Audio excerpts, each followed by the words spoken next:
Unless you live under a rock, Nintendo has just recently announced the latest addition to the N64 library on Switch Online that numerous fans have been begging them to add ever since the debut of the service a couple of years ago. Of course, I am talking about the notorious or famous, depends on your perspective, Donkey Kong 64. This massive collectathon challenges even the most patient of gamers with its overly abundant collectibles that are fully required to fully 101% the entire game. As a kid, I had no qualms about the insane amount of things to collect because it just meant more content provided and more areas to explore. Unfortunately, not many people may have the same sentiments about DK64, and these days, striving for speed and convenience is heavily sought after in many games nowadays, with things like fast traveling systems specifically designed to make it easier for players to traverse in the game. DK64 does have banana ports, but it does have many inconvenient aspects that admittedly have aged like sour milk, and may infuriate the player even more than anything. So the question remains, should newcomers play this game for the first time on Switch Online? Personally, I would say yes for a few reasons. People will get to experience this flawed but amazing 3D platformer starring DK and his crew of Kremlin butt-kicking dudes and dudette. It will also show Nintendo that fans are still interested in supporting the Donkey Kong IP, and hopefully encourage them to make more DK games like Bonanza. Another reason is that the Switch Online system has a couple of perks like rewinding and save stating, which should make playing the game easier and much more tolerable compared to playing on the original hardware. My final reason is, come on, it's a game about exploring fascinating levels, each containing their own separate worlds with tons of areas to interact with, and enemies to encounter, new moves to learn, and wield weapons. Who wouldn't want to play as an ape holding a coconut gun? That alone is more than enough of a reason to play if you have never picked up a copy of DK64. In terms of the plot, it basically involves King K. Rool plotting to destroy DK Isle after the events of the original Donkey Kong Country trilogy. He and his crew are busy repairing the Blastomatic and need a considerable amount of time and stole DK's precious banana hoard and imprisoned his team to keep him busy while they work on it.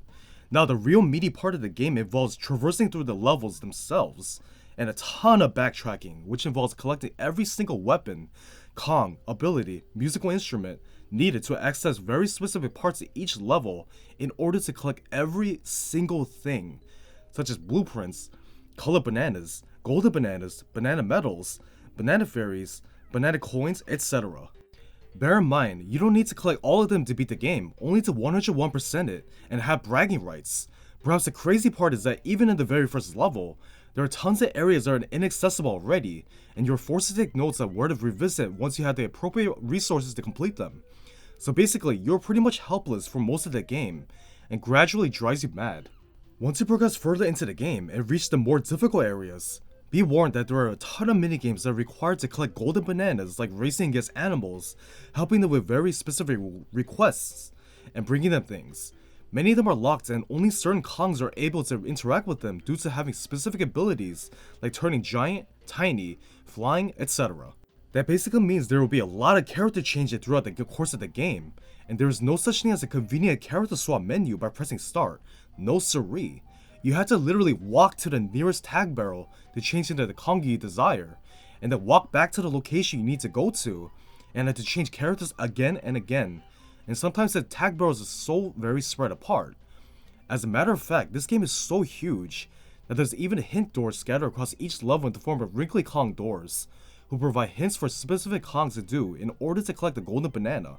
Some hints are pretty obvious, but some are really cryptic and forced me to look up a guide as a kid. As for the level designs themselves, I have always been interested in the unsettling atmosphere of these places and wonder what their origins are. Take Lumen Galleon for example. I had made a video about this place in the past, but it always struck out to me for being so out of place within the DK universe. And the deep dark waters certainly did not help, but every person's experience with the game will always be drastically different from the next. So overall, I still think giving DK64 a chance is a good idea for newcomers, especially if you want to get your money's worth. Because you absolutely will, considering how massive this game is. It's one of those things where me talking about it won't do it justice, but actually playing it yourself will immerse you in the weird world of apes and talking crocodiles. So I will leave you to your own devices. With all that being said, thank you for watching. Are you interested in playing the game if you never did? And please like and subscribe if you want to for more videos like these.